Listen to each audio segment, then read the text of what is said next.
अभी तक यो ज्ञान का टोटा रहा और हम धोखा यूं खाते रहे कि ये संत जो हैं ये पहुंचे हुए हैं।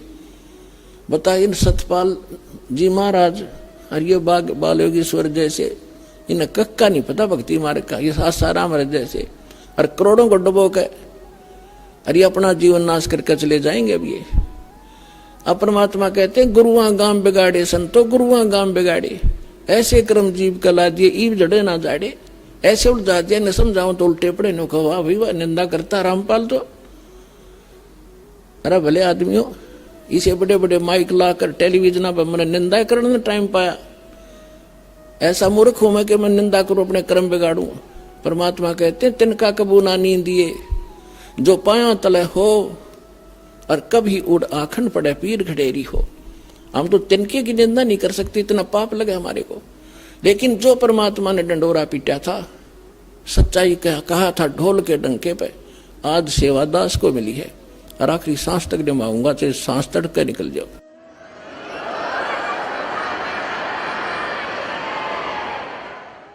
अब इसको कोई निंदा समझता है तो उसने भांग पी रखी है या कति अनजान आदमी है। अब जैसे किसी ने नकली नोट बना लिए थे पीछे, और बहुत भी बनाते रहते हैं समय समय पर, और सरकार क्या करती है, डुप्लीकेट और ओरिजिनल को दोनों को साथ साथ दिखाती है। टीवी के माध्यम से, समाचार पत्रों के माध्यम से दोनों के फोटो दिखाए जाते हैं और बताया जाता है कि नकली ये है, ओरिजिनल में ये गुण है, इनमें ये भिन्नता है। तो क्या सरकार आलोचना करती है, महापरोपकार करती है, ना ठग लूट ले जाते संसार को। तो ये दास कर रहा है। हमारे ओरिजिनल नोट है हमारे सदग्रंथ और वो महापुरुषों की अमर वाणी जिनको भगवान मिला, और ये डुप्लीकेट अनुभव है इन संतों के जो उनसे मेल नहीं खाते, उनको त्याग दो, ओरिजिनल नोट ग्रहण करो ब्रवाला आश्रम में आके। इतनी सी बात है। अब इसको कोई निंदा कहता है तो कुछ दिनों में फिर वो इस ज्ञान को समझकर गुणगान किया करेगा, रोया करेगा एकांत में बैठ के, कैसे महापुरुष के बारे में मैंने क्या शब्द बोल दिए। कबीर साहब कहते हैं सतगुरु के सिजदा करूं कर्म छुटाए कोट, और जो ऐसे सतगुरु की निंदा करे फिर जम तोड़ेंगे होठ। उसके बुरा हाल होगा उन लोगों का आगे चल के, समय पर ना संभले तो प्रसंग जो चल रहा है उसी पर आते हैं। इस भक्ति बीज को सफल करने के लिए बहुत से प्रोसेस है, प्रोसीजर है। इन सभी को आपने रेगुलरली अपनाना पड़ेगा। जैसे किसान फसल की देखरेख, उसमें सिंचाई, खाद, पानी समय अनुसार और उसकी सुरक्षा आखिरी दम तक संभाल करता है, सुरक्षा करता है। तो कबीर साहब कहते हैं पाकी खेती देख के गर भाइयों मत किसान, अब हो झोले बहुत हैं घर आले तब जाने। अब जैसे कई भक्त जो अपना जीवन नाश कर गए, यहां से एक दो परिवार चले गए, सारे सुख हो क्यों, यहाँ के तो सुख सागर है। जब एसी रूम में बैठोगे तो ठंडक रहेगी, फिर वो भूल जाते हैं एसी रूम से बाहर गर्मी भी है। जहाँ एसी नहीं है तो वो कुछ दिनों में निकल जाते हैं एडमिट करके, और बाहर जाके फिर उनको पता चलता है कि क्योंकि जो उन्होंने 2-4 वर्ष पुण्य इकट्ठे कर लिए यहाँ रेगुलर शास्त्र अनुकूल साधना करके, भक्ति करके, और 2-4 वर्ष वो यहाँ रहे हैं, तो उनको वो पुण्य संग्रह हो गए उनके। अब वो पुण्य तो काल देगा ही देगा उनको। अब वो क्या गलती करते हैं, क्या कहते हैं एक दूसरे भक्त को कि हमने तो 3 वर्ष हो गए नाम छोड़ दिया, हमारा क्या बिगड़ गया, सब भटपट की बातें हैं, घर बैठ कर भक्ति कर लेंगे। तो वो एक आध न और डबो सकते, इसलिए दास आपको ये फाउल पॉइंट बता रहे हैं ताकि ऐसा कोई सिर फिरा मिल जाए गुरुद्रोही तो उससे भी बचना आपने। क्योंकि परमात्मा कहते हैं जैसे माता गर्भ को रख यत्न बना और ठेस लगे तो छिन्न हुए, तेरी ऐसे भक्ति नसावे। तो भक्ति का नाश शीघ्र हो जाता है, इसको प्रफुल्लित करने में समय लगता है। जैसे आम का पौधा वो बो दिया, 2-3 वर्ष में इतना को होगा 5-4 फुट का, और तोड़ने वाला एक बार तोड़ जाएगा।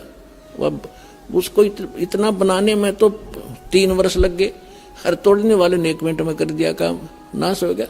तो भक्ति का नाश तो शीघ्र हो जाएगा, लेकिन इसको प्रफुल्लित करने में आपको सावधानी बरतनी पड़ेगी। तो उनके साथ क्या होगा? अब दास देख रहा है कि आज से 10 वर्ष पहले एक परिवार छोड़ गया था, उनको पहले इतना कष्ट था गिनती नहीं हुए, 3 वर्ष 4 वर्ष वो भक्ति में रहे, वो सारे सुख हो गए, फिर अटपट भागी छोड़ गया। अब 10 वर्ष के बाद फिर नाक रगड़ा, नाक है कि हम पर तो वही दुख फेर हो गए। और मैं रोज यही आपको रोज सतर्क कर रहा हूं कि ये गलती मत करो, मत करो, आप मार खा जाओगे। या फिर पहले धक्के खा लो, पहले इन संतों ने खूब टटोला हो जा करके वहां करके देख लो भक्ति, कुछ दिन फिर आ जाइयो। कर बड़े बनाए काम ने बिगाड़ा नहीं करते। तो इसलिए जो भी हम कोई ज्ञान प्रचार करवाते हैं उनको पहले कह देते हैं कि उनको नियम पहले बताओ, नियम समझ में आवे तो आ जाइयो, ना फिर और थोड़े से दिन तसल्ली कर लो फिर आ जाना।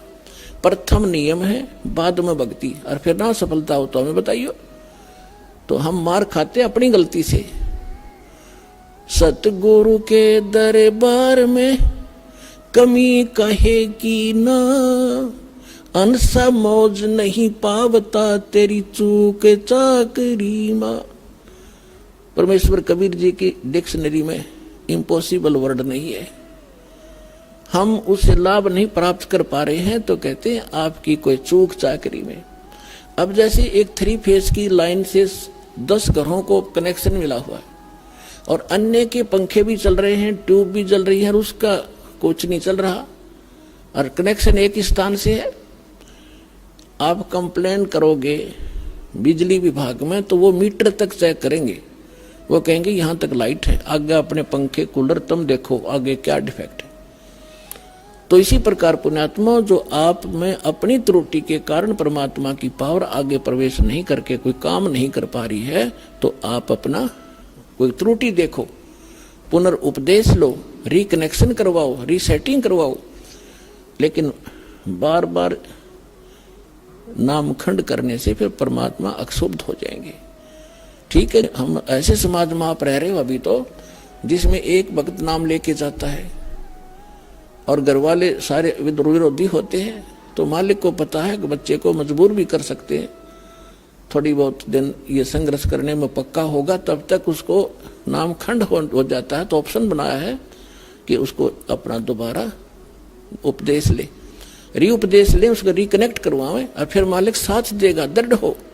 कबीर साहब कहते हैं सतना छोड़े सूरमा, सत छोड़े पतजा, और सत के बांधे लक्ष्मी या फिर मिले गया। अब जैसे इस दास ने जब शुरुआत करी, मेरे घर वाले सुनने को तैयार नहीं थे इस मार्ग को। मेरा भाई जहां भी मैं जाता था भक्ति में साथ रहता था, लेकिन जब ये ज्ञान उसको सुनाया था वो भी चिंगर गया, ने बोला इस योग ये था। फिर मैं भी सुनो, इससे बड़ा कोई हो सकता है। और जब उनको ज्ञान हुआ, सारा परिवार और सबसे आगे खड़े हो गया वही भाई आकर के। तो संघर्ष फिर हमने नहीं छोड़ा, इस बात को लगे ही रहे। और आज देख लो कितना विरोध हुआ, जेल तक भेज दिया झूठा केस बना के इस दास पे, लेकिन आज सफल हुए। परमात्मा कहते सतना छोड़े सूरमा, सत छोड़े पतदा, और सत के बांधे लक्ष्मी फिर मिले गया। हम परमार्थ में लगे हैं, स्वार्थ में गलती कर आदमी 100 बार जेल जाओ, और दुष्ट कर्म है उसका। यदि कोई अपराध करके जाता है निरपराध, ये तो एक स्वतंत्रता जैसी लड़ाई है। अज्ञान से ज्ञान को स्वतंत्र करवाना है, जीव को काल से स्वतंत्र करवाना है। इससे बड़ा संघर्ष और इससे बड़ा पुण्यमय कर्म इस पृथ्वी पर नहीं है। आत्म प्राण उद्धार ही ऐसा धर्म नहीं, और जीव का उद्धार करा दे इससे बड़ा कोई पुण्य नहीं इस पृथ्वी पे। तो वो दास कर रहा है, और अब मेरे बच्चे भी सारे लग कर तुम उसी में लग जाओ, सब अपने भाई बहन हैं।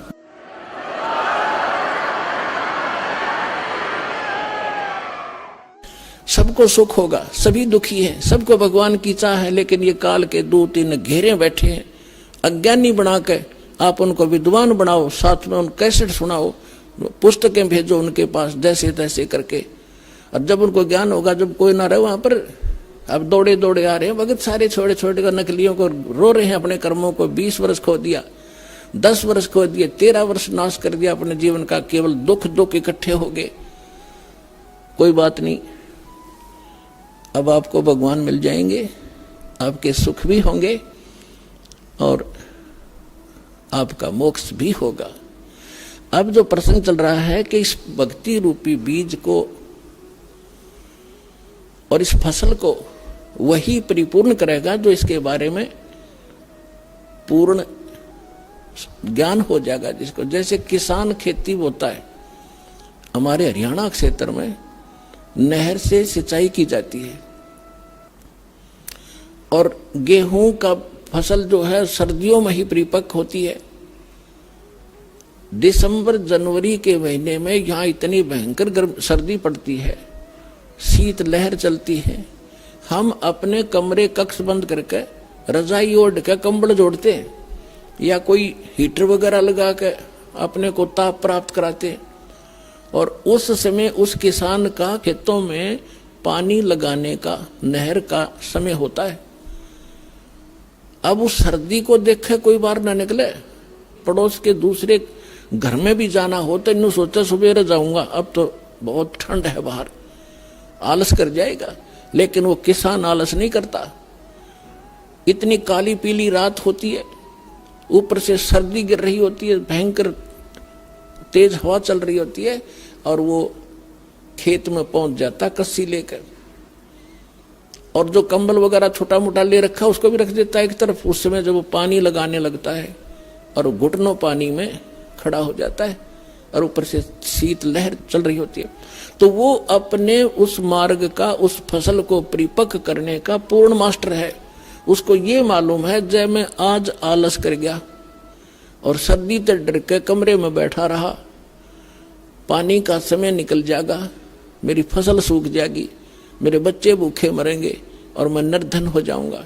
इसलिए वो सिर धड़की बाजी लाके चाहे सांप काटो, चाहे कांटे लागो और चाहे नमुनिया हो, उस काम न करके छोड़ेगा और सफल भी होगा। फिर खेत में काट के लाओगा भर के गाड़ी। तो पुण्यात्माओं, आप जिस समय इस मार्ग के ऐसे मास्टर बन जाओगे, उस समय आप देखना ये संघर्ष करोगे ही करोगे, चाहे कितना ही दुख हो। दुख तो मालिक के मार्ग में होता नहीं, लेकिन हम महसूस थोड़ा सा कर लेते हैं, परमात्मा फिर साथ रहता है। आप जब मालिक के लिए संघर्ष करते हो, वो कोई बालक थोड़ा ही है। पिछले इतिहास देख लो, मीराबाई ने संघर्ष किया, उसके साथ कैसे कैर ढाए थे और मालिक ने पल पल पर मदद की उसकी। विष का प्याला प्यार दिया था तो नहीं मरी। विष का गुण है, नाश कर देता है बॉडी को, और परमात्मा ने गुण बदल दिया भक्त के कारण। तो उसके हाथ में सब पावर है। तो हम अपने भगवान को, उस समर्थ परमात्मा को पहचान कर और इस मालिक के मार्ग को ग्रहण करके फिर इतना दृढ़ होकर चलना पड़ेगा अपने। फिर सफलता देखियो, फिर इसका फल देखना, यहां भी सुख होगे और सतलोक में जाओगे सीधे जहाज में बैठ के। ये गारंटी देता है दास आपको।